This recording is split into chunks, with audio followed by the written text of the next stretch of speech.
tous! Dans mes vidéos habituelles, on travaille des choses assez techniques qui sont plus destinées à un jeu lead ou un jeu solo. Mais c'est vrai que jusqu'à maintenant, on s'est pas vraiment concentré sur l'aspect rythmique de notre jeu. J'ai donc décidé de vous faire une nouvelle série de vidéos consacrées à ce jeu rythmique. Et pour travailler la rythmique, j'ai choisi de prendre des thématiques. Dans un premier temps, on va commencer par des choses qui vont être plus orientées métal. On commence donc aujourd'hui par un riff qui aurait pu être issu d'un groupe de thrash metal. Thrash. Je me suis d'ailleurs inspiré de groupes tels que Megadeth, Kreator ou encore The Haunted. Je vais d'abord vous expliquer quelques trucs autour de ce riff et après on le rejouera une deuxième fois ensemble. Petite précision, je suis accordé en standard pour ce riff. Comme dans pas mal de riffs de thrash, on va toujours avoir ce mi à vide qu'on va jouer en palm mute, c'est-à-dire qu'on va bloquer les cordes et les notes sur la corde de La qui vont être intercalées vont elles être ouvertes. Donc on va avoir cette alternance de notes ouvertes sur la corde de La et de notes mutées sur la corde de Mi.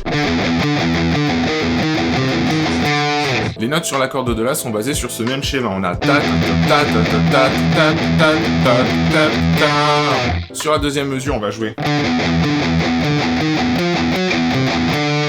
Sur la troisième mesure, c'est comme la première, et la quatrième mesure, on a donc cette petite truc assez typique du thrash, c'est-à-dire qu'on va finir notre riff par des gros power chords. Ici, on va pas vraiment parler de gamme dans laquelle on va jouer ce riff, on tourne en fait autour de ces notes-là.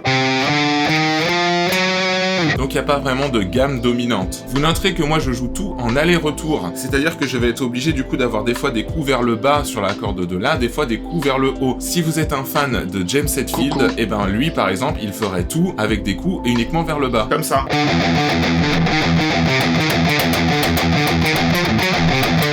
Mais moi je suis plus partisan du strict aller-retour, donc c'est pour ça que moi je le joue en strict aller-retour et pas tout en aller. Et franchement à ce tempo là je serais probablement incapable de le jouer tout en aller. Sur la deuxième partie vous avez vu que j'ai rajouté un petit lead sur le riff, je vais vous le jouer lentement.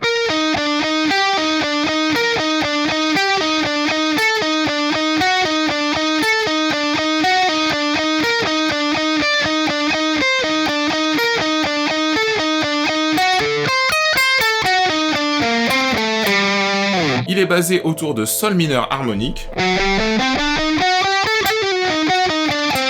On joue du coup cette partie-là.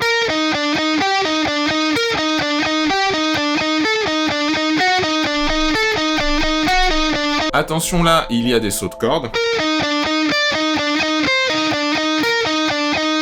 Et pour finir, la dernière mesure, on a une petite descente du coup avec ces intervalles de tierces ici.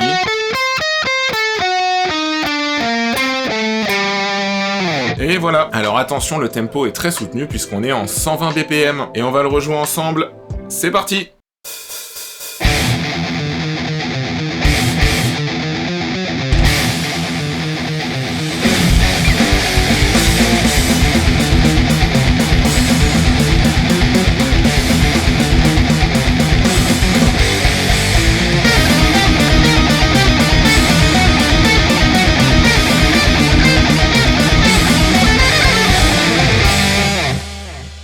Voilà, j'espère que cette vidéo vous aura plu, ça nous change un petit peu de nos habitudes. J'en ai déjà prévu quelques autres dans le même style avec de la rythmique. Dites-moi dans les commentaires si ça vous a plu, si vous en voulez d'autres, si vous voulez pourquoi pas que j'explore d'autres styles musicaux. N'oubliez pas de vous abonner à la chaîne pour ne pas rater les prochaines vidéos. Et sur ce, je vous dis à très bientôt. Ciao, ciao!